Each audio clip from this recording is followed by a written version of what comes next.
எப்படி கொண்டு ஒதுக்கி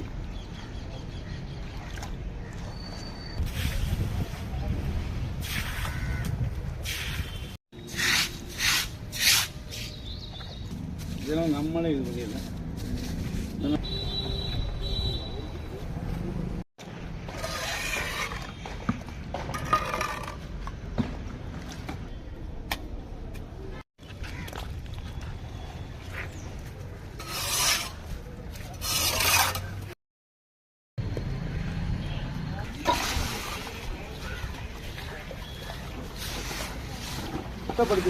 சுத்தப்படுத்தின பிறகு அவெல்லாம் கழுவி விட்டோம். அப்பெல்லாம் சாக்கடையெல்லாம் கிடைக்கும்.